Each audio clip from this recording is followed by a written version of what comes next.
Hello guys, आप सबको मेरे और छोटी सी वीडियो में स्वागत है। কমাল সাকো সকালে এসে করে গাড়িতে তেল ঢালে দিল। আমরা এখন যাচ্ছি রঘুনাথপুর ধান কাটতে। যেতে যেতে গোবিন্দপুরে ফুসার দামকে পালিয়ে দাঁড় খাড়া করে চাপি গেল। যেখানে ধান কাটা হবে আজকে ওইখানে পৌঁছে গেছি। পৌঁছে করে গাড়ি নামকাওয়ার জন্য ব্যবস্থা করা হচ্ছে। এখন এখন গাড়ি নামকানো হচ্ছে। নামকাবার পরে আমি দেখছি আজকে ট্রাক্টরের টায়ারের চাকাটার বিট একটা এরকম ফাটিয়ে গেছে। আজকে এই বিলটাই কাটা হবে, যে বিলটা কাটতে কাটতে সেদিন গাড়ি খারাপ হয়ে গেছিল।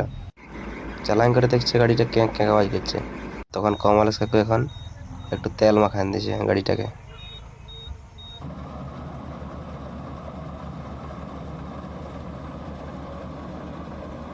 যা বিলের অবস্থা দেখছো তো, বিলে কত কাদা।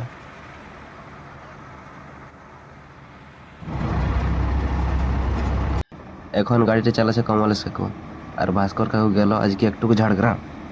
ও বলছে একটু কাজ আছে আমার। কমলেশ কাকু মেশিন থেকে ধানগুলা ট্রাক্টরে আনলোড করে দিল। আমি তারপর ট্রাক্টরটা নিয়ে আসতে আসতে কাদাটা এখানে এসে করে গেছি ফাঁসিয়ে। বহুতক্ষণ পর এখানে খড়ের খুঁটি এনে এনে দিয়ে করে 10-15 মিনিট পরে উঠেছি। কমলেশ কাকু এমন বসাইলে গাড়িটাকে এইখানটায় বাঁকটায় গেল বাস্ট।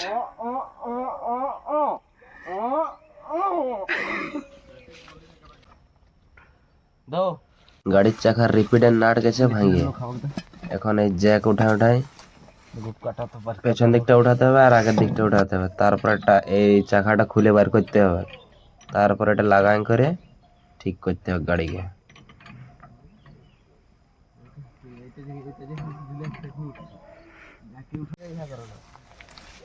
নুনু বাচ্চা চলে আসছে। এই চাকাটাকে এখন পুরাটা খুলে বার করতে হবে গাড়ির থেকে, তবে যেন ঠিক হবে।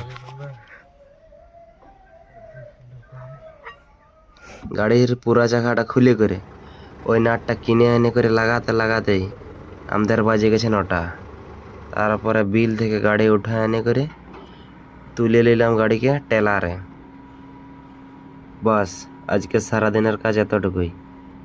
ভিডিওটা পুরোপুরি দেখার জন্য ধন্যবাদ। যদি ভিডিওটা ভালো লাগে থাকে তাহলে লাইক, কমেন্ট, শেয়ার, সাবস্ক্রাইব করে দেবে।